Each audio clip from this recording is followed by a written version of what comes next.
नमस्कार। आज हम भारतीय दर्शन और शिक्षा के बीच के गहरे रिश्ते को समझने की कोशिश करेंगे।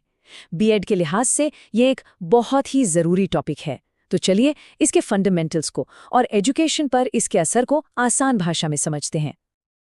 अब देखिए, शिक्षा और दर्शन के संबंध को समझने के लिए सबसे पहले ये जानना ज़रूरी है कि दर्शन या फिलॉसफी, जिसका हम बार बार जिक्र करेंगे, उसका असल में मतलब क्या है। क्योंकि यहीं से, इसी शब्द से शिक्षा के मकसद की नींव रखी गई है। ये जो शब्द है ना फिलॉसफी, इसकी जड़ों में ही इसका पूरा सार छिपा है। ये ग्रीक भाषा के दो शब्दों से मिलकर बना है, फिलियो जिसका मतलब होता है प्रेम और सोफिया यानी ज्ञान। तो इसका सीधा सा मतलब हुआ ज्ञान से प्रेम या लव विजडम। ये सिर्फ जानकारी इकट्ठा करना नहीं है, बल्कि सच को जानने की, ज्ञान को पाने की एक गहरी चाहत है। तो दर्शन सिर्फ किताबी बातें नहीं, बल्कि ये ब्रह्मांड की परम सच्चाई की एक खोज है। ये कैसे या क्या से ज़्यादा क्यों पर फोकस करता है। मतलब चीज़ें जैसी हैं वैसी क्यों हैं। और ख़ास तौर पर जब हम भारतीय दर्शन की बात करते हैं तो ये जीवन के अनुभवों और मुश्किलों पर गहरे चिंतन से ही उभरा है। तो ये एक प्रैक्टिकल गाइड है जो हमें एक पर्पसफुल लाइफ जीने की राह दिखाता है। चलिए अब भारतीय दर्शन की उन मुख्य विशेषताओं पर आते हैं जो इसे एक अलग पहचान देती हैं। और यही वो गाइडिंग प्रिंसिपल्स हैं जो हमारी शिक्षा व्यवस्था की नींव भी रखते हैं। इसकी पहली और सबसे ज़रूरी विशेषता है इसका आध्यात्मिक दृष्टिकोण। भारतीय दर्शन में जीवन का अंतिम लक्ष्य मोक्ष माना गया है, यानी आत्म साक्षात्कार और दुनिया के दुखों से पूरी तरह से आज़ादी। इसीलिए यहाँ शिक्षा को सिर्फ जानकारी हासिल करने का जरिया नहीं माना जाता, बल्कि इसे आत्मा के विकास की एक प्रक्रिया, एक दीक्षा के रूप में देखा जाता है। दूसरी अहम बात है नैतिक और आचारिक मूल्यों पर जोर। यहाँ धर्म यानी सही कर्तव्य और सही आचरण को बहुत ज्यादा महत्व दिया गया है। शिक्षा का मुख्य काम चरित्र का निर्माण करना है, ठीक वैसे ही जैसे एक मूर्तिकार एक बेजान पत्थर को तराशकर एक सुंदर मूर्ति बना देता है। पवित्रता, सद्गुण और निस्वार्थता जैसे गुणों को विकसित करना ही शिक्षा का सबसे जरूरी नतीजा माना जाता है। और तीसरी मुख्य विशेषता है समग्र विकास यानी होलिस्टिक डेवलपमेंट। इसका लक्ष्य सिर्फ दिमागी कसरत नहीं है, बल्कि व्यक्ति का ऑलराउंड डेवलपमेंट है, शरीर, मन और आत्मा तीनों का। ये उस नजरिए को बिल्कुल नहीं मानता जो सिर्फ सूचनाओं के रट्टे लगाने को सीखना कहता है, बल्कि ये व्यक्ति की सभी क्षमताओं के एक बैलेंस्ड विकास पर जोर देता है। तो इन तीन मूल स्तंभों आध्यात्मिकता, नैतिकता और समग्रता को ध्यान में रखते हुए चलिए अब ये देखते हैं कि भारतीय दर्शन में शिक्षा की अवधारणा क्या है और इसके उद्देश्य कैसे तय किए जाते हैं। हमारे यहाँ शिक्षा के लिए एक शब्द है शिक्षा, जो संस्कृत की शास धातु से बना है। इसका अर्थ है अनुशासित करना या नियंत्रित करना। तो ये व्यक्ति के व्यवहार को एक सही दिशा देने की प्रक्रिया है। एक दूसरा महत्वपूर्ण शब्द है विद्या। ये विद धातु से आया है जिसका अर्थ है जानना। तो अगर शिक्षा व्यवहार को अनुशासित करने का प्रोसेस है, तो विद्या उस ज्ञान को हासिल करने पर फोकस करती है जो इस अनुशासन का आधार बनता है।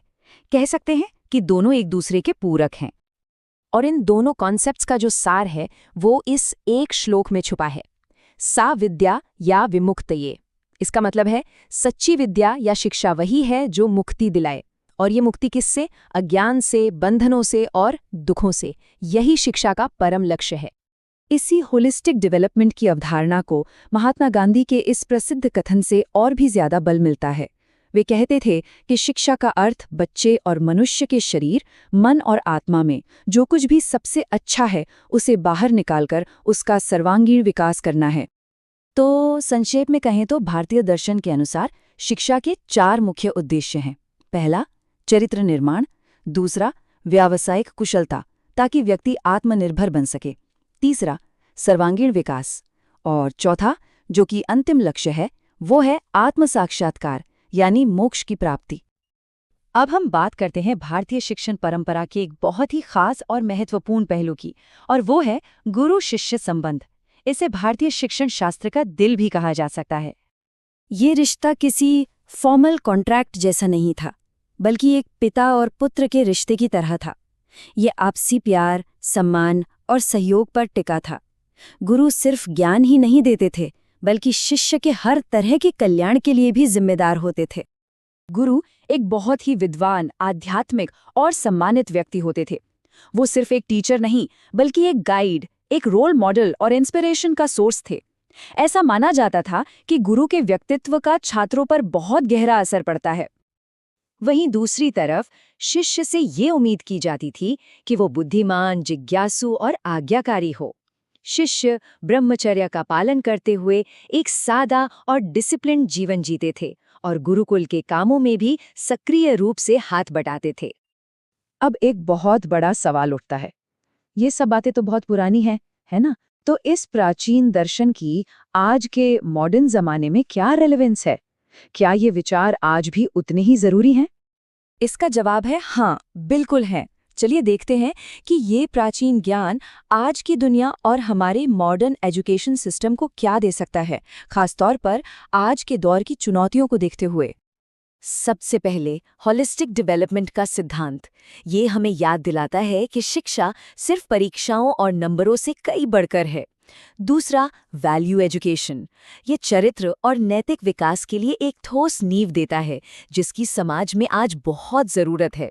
और तीसरा, ये सम्मान और मेंटरशिप पर आधारित एक आदर्श शिक्षक-छात्र संबंध की प्रेरणा देता है। इसके अलावा कुछ और प्रैक्टिकल बातें भी हैं, जैसे अवसर की समानता का सिद्धांत कि सभी को सीखने का बराबर हक मिलना चाहिए, आत्मनिर्भरता का महत्व, जो एकेडमिक ज्ञान के साथ साथ वोकेशनल स्किल्स पर भी जोर देता है, और अपनी संस्कृति और विरासत पर गर्व करना, जो ये दर्शन सिखाता है। तो चलिए, इस पूरी चर्चा के जो की पॉइंट्स हैं, उन्हें एक बार जल्दी से दोहरा लेते हैं, ताकि ये सब कुछ परीक्षा के लिए अच्छी तरह से याद रहे। ये स्लाइड आपकी एग्जाम प्रिपरेशन के लिए एकदम परफेक्ट है। जो मुख्य बातें याद रखनी है वो ये हैं। पहला, दर्शन ज्ञान से प्रेम है, जो शिक्षा को डायरेक्शन देता है। दूसरा, भारतीय दर्शन की 3 मुख्य विशेषताएं हैं: आध्यात्मिक, नैतिक और समग्र। तीसरा, शिक्षा का अंतिम लक्ष्य है मुक्ति, यानी इमेंसिपेशन और ऑलराउंड डेवलपमेंट। चौथा, गुरु शिष्य संबंध, मेंटरशिप और सम्मान पर आधारित एक आदर्श रिश्ता है। और आखिर में, ये दर्शन आज भी वैल्यू बेस्ड और होलिस्टिक एजुकेशन के लिए एक टाइमलेस विजन देता है।